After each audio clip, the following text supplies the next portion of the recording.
하나님 말씀을 나누겠습니다. 오늘 에스겔서 7장입니다.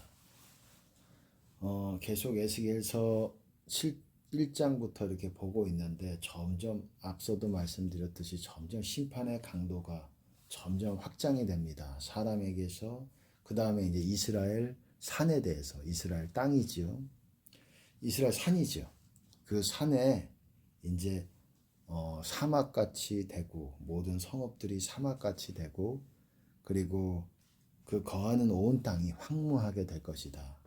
여러분 땅은 그 위에 거하는 사람의 죄로 인해서 저주를 받습니다.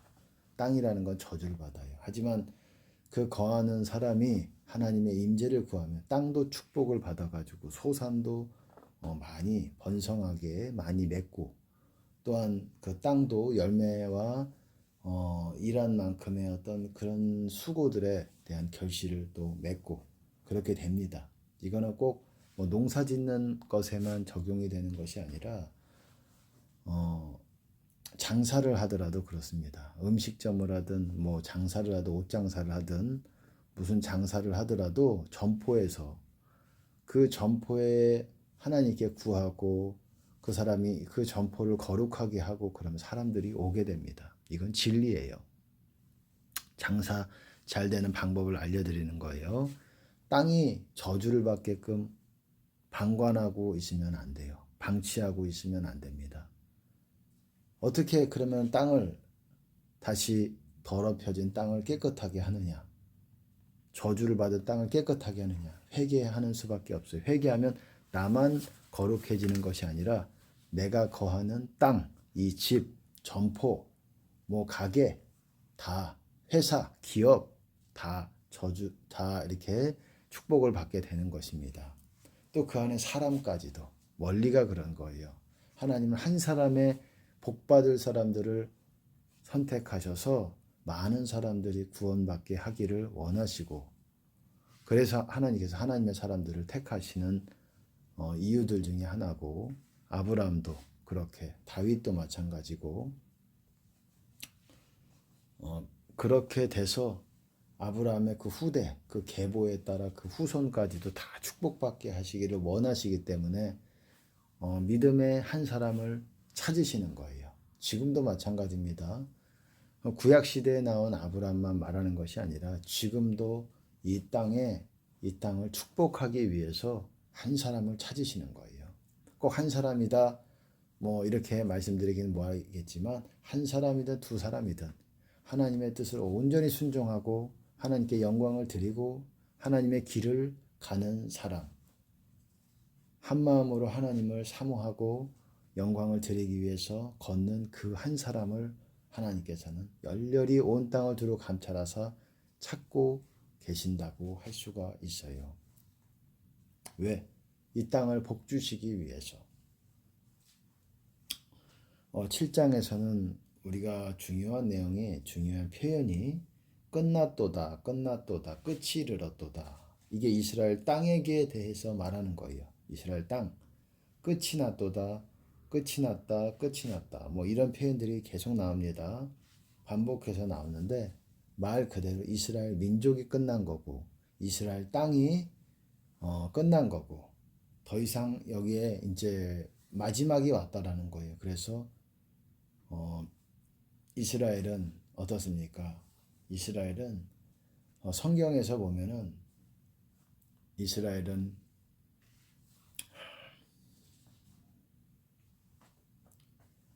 예수님이 재림하실 때에 그 민족적인 구원이 있습니다. 그 전에 파멸이 있고 그렇게 예비되어 있다라는 거예요.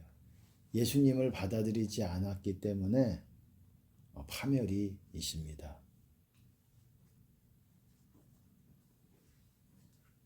그리고 어떻습니까? 끝이 이르렀나니 내가 내 진노를 내게 바라여 내 행위를 국문하고 너의 모든 가증한 일을 보응하리라.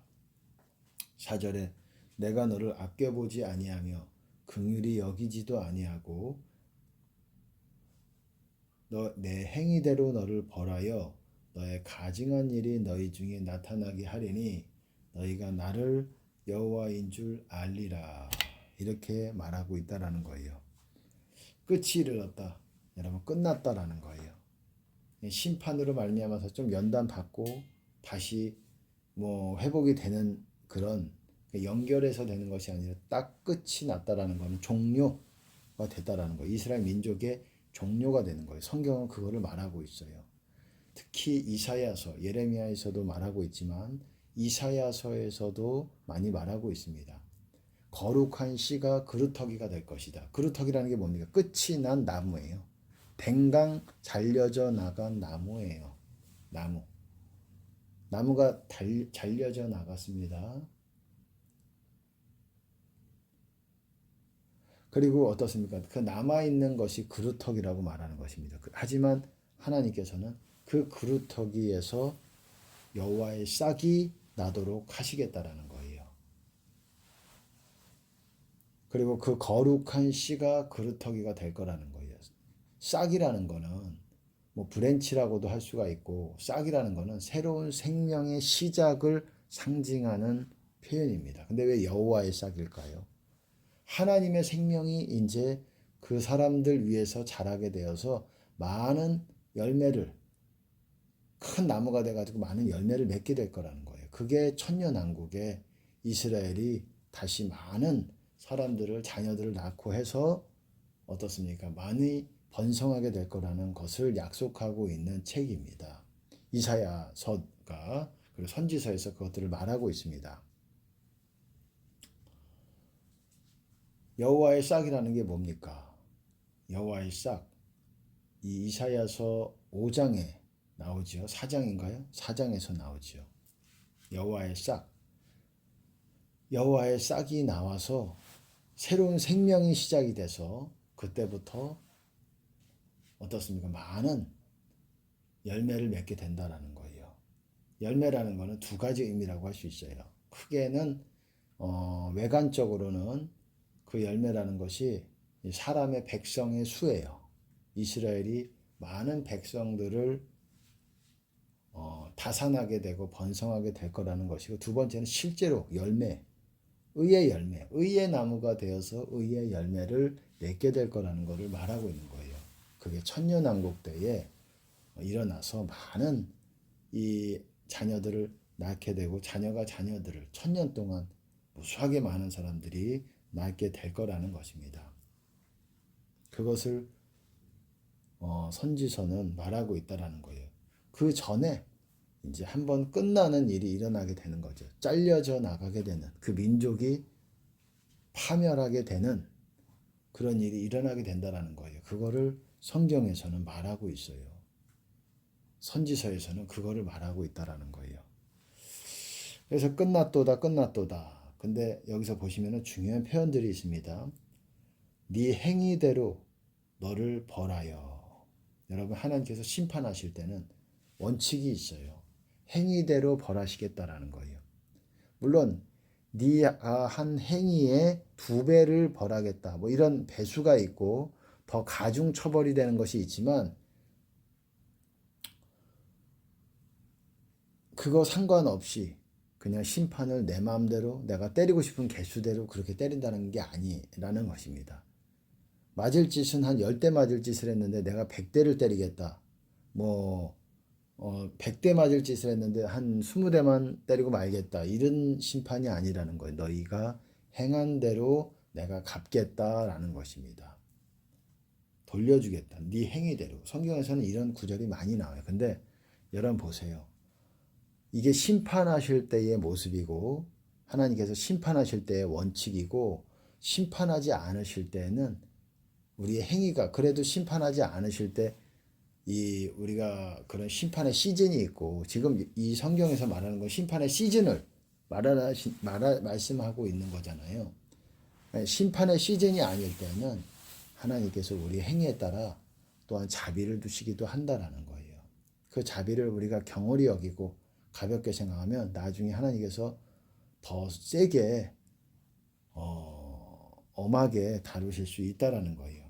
행위대로 심판하신다라는 거. 제가 앞서도 말씀드렸지만 의인도 심판받는다고 말씀을 드렸습니다. 죄인도 악인도 심판받는다고 말씀을 드렸어요. 다 심판받아요. 어쨌든 그런 표현이 계속 나옵니다. 6절에서도 5절부터 재앙이로다 비상한 재앙이로다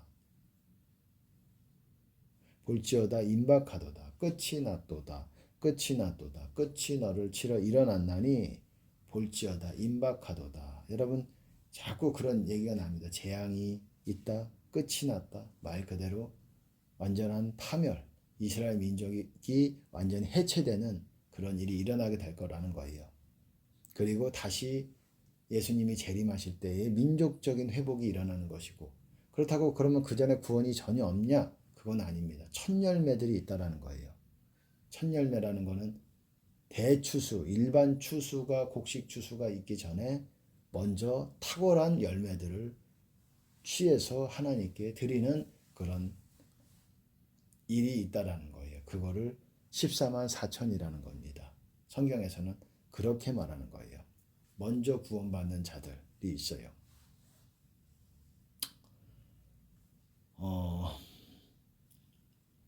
10절에 보시면 볼지어다 그날이로다 볼지어다 임박하도다 정한 재앙이 이르렀으니 몽둥이가 꽃피고 꽃피며 교만이 싹났도다. 포악이 일어나서 죄악의 몽둥이가 되었은즉 그렇게 말하고 있어요. 때가 이르렀고 날이 가까웠으니 여러분 다 결국은 몽둥이가 꽃폈다. 어떤 비유적인 표현이지요. 교만이 싹났다. 맞을 때가 됐다. 몽둥이로 좀 맞아야 되겠다. 이런 말이에요. 그리고 끝이 났다. 다 끝났다. 이런 말이 나오는 겁니다.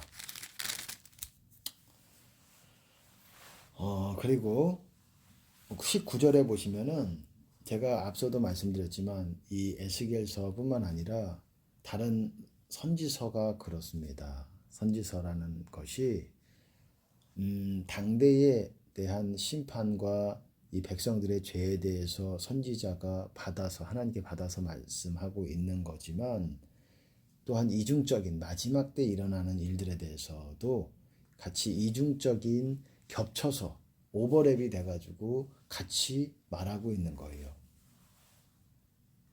보세요. 19절에 보면 그들이 그 은을 거리에 던지며 그 금을 오예물같이 여기리니 오예물이라는 거 오물, 변이죠. 화장실에 있는 변. 그리고 이는 여호와 내가 진노를 베푸는 날에 여러분 이 표현이 성경을 좀 읽어보신 분이라면 알 거예요. 이 표현이 이사야서에서도 유사한 표현들이 많이 나옵니다.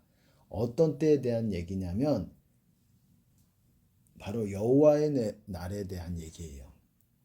여호와의 날이라는 거는 여러분 여호와께서 이 땅에 오셔서 모든 혈육을 심판하시는 날이라는 거예요.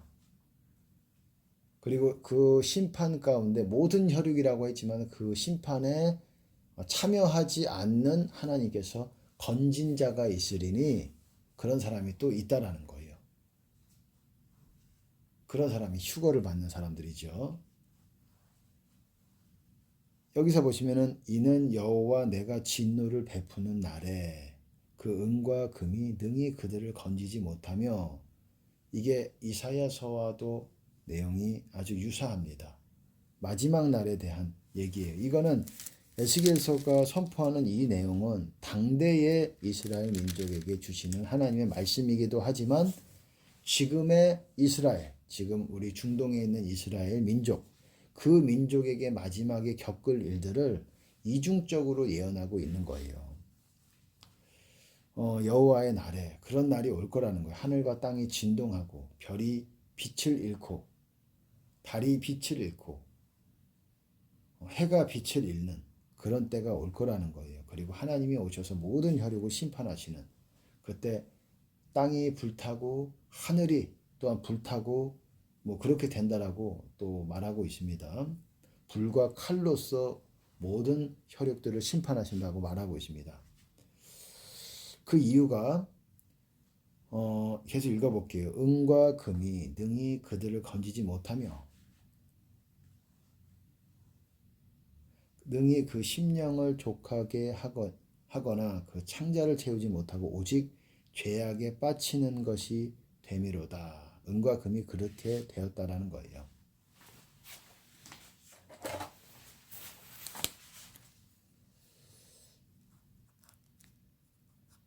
예, 죄악에 넘어지게 하는 것이 되었다. 그들이 그 화려한 장식으로 인하여 은과 금이지요 교만을 품었고 또 그것으로 가증한 우상과 미운 물건을 지었은즉 내가 그것으로 그들에게 오예물이 되게 하여 오물 그렇게 은과 금 돈을 의지했다라는 거지요. 뭐 장식뿐만이 아니라 돈 금전적인 거 그런 거를 의지했고 그걸로 인해서 당시에는 가증한 우상들을 지었지요. 그렇기 때문에 외인의 손에 붙여 노력하게 하며 세상 악인에게 붙여 그들로 약탈하여 더럽히게 하고 내가 또 내 얼굴을 그들에게서 돌이키리니 그들이 내 은밀한 처소를 더럽히고 강포한 자도 거기 들어와서 더럽히리라. 하나님이 이제 성소를 더럽히신다라는 거예요.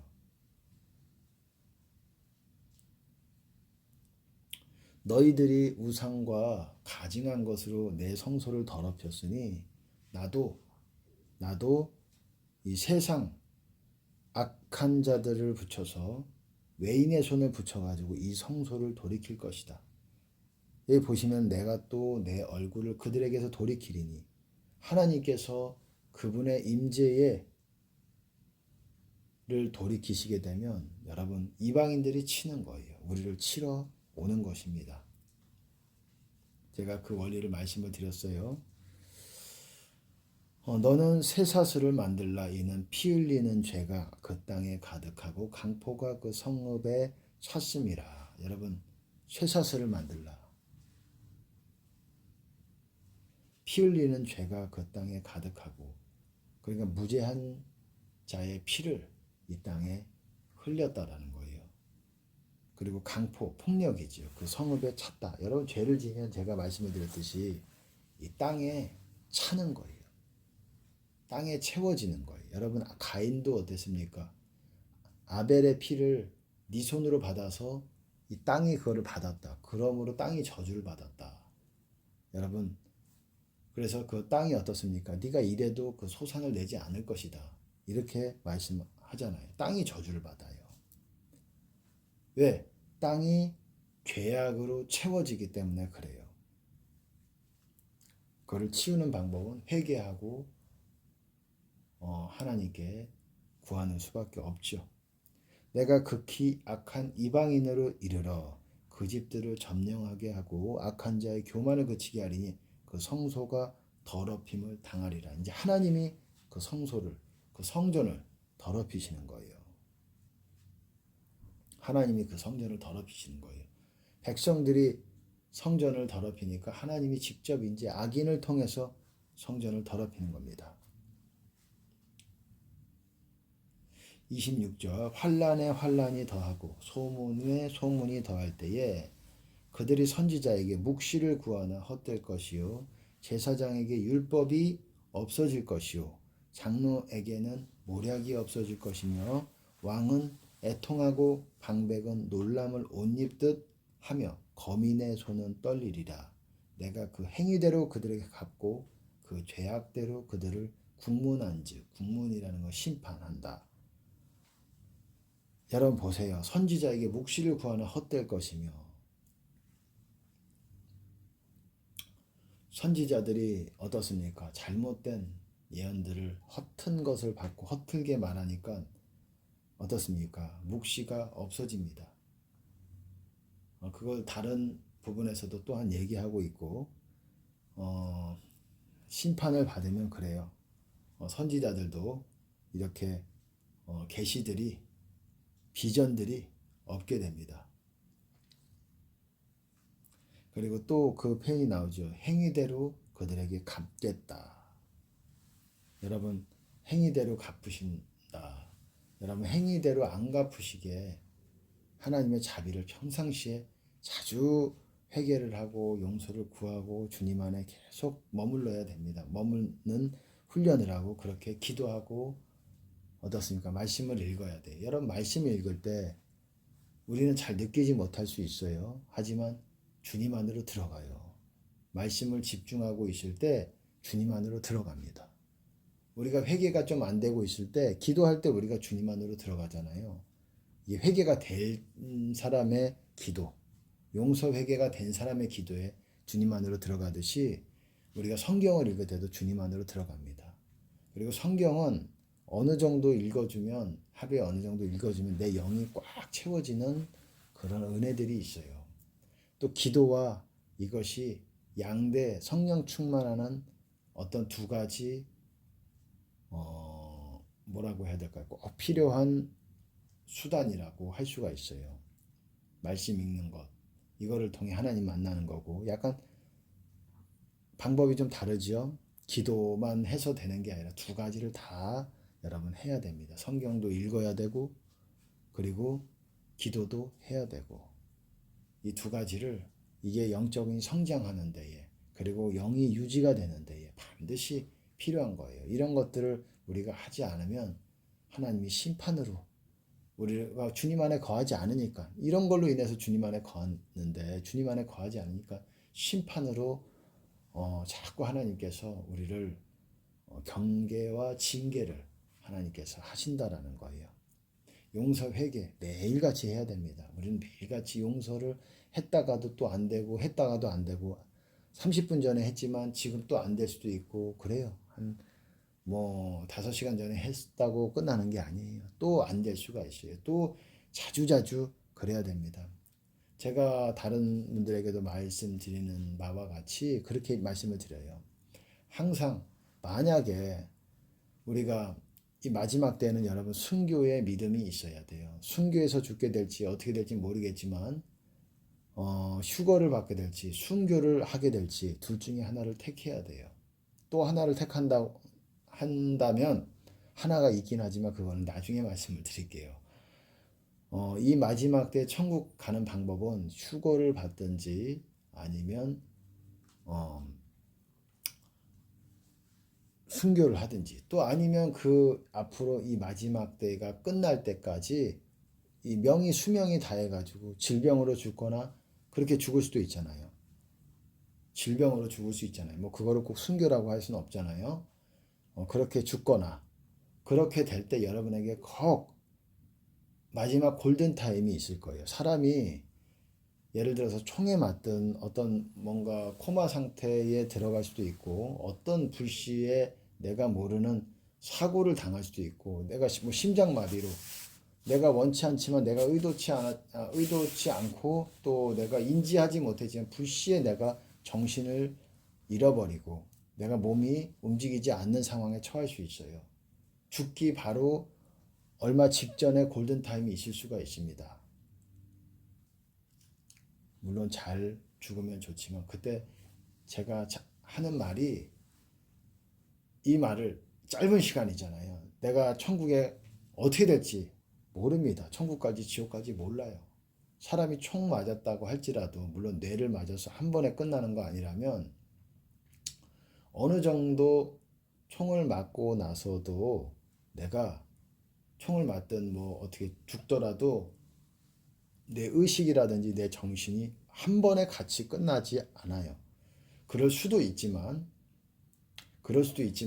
그러지 않는 경우도 있다라는 거. 30분이 될지 뭐 20분이 될지 1시간 동안 내가 피를 흘리다가 움직이지 못하다가 죽게 될지 물론 잘 좋게 죽으면 좋지만 이 마지막 때 환란이 오는 이때에 그리고 어떻게 될지 몰라요. 그럴 때에 이 마지막 골든타임이 있다라는 거예요. 그때 무엇을 입으로 시나든 속으로 계속 고백을 해야 되냐면 하나님 모두 용서합니다. 하나님 모두 회개합니다. 모두 용서합니다. 모두 회개합니다. 이거를 반복해야 된다라는 거예요. 이게 너무 중요한 거예요. 천국 가는 거는 회개와 용서 이 두 가지가 되어야 천국에 들어갈 자격으로 하나님께서 성경에 기록을 하셨다라는 거예요. 그거를 위해서 기도하고 말씀을 읽는 거예요. 회개와 용서를 하기 위해서. 용서는 매일같이 해야 되고 모두 용서합니다. 모두 회개합니다. 마지막 죽기 직전에 우리가 해야 되는, 천국에 가기 위해서 해야 되는 고백입니다. 열심히 살았어도 죽기 직전에 여러분 하나님께 지옥 갈 수 있어요.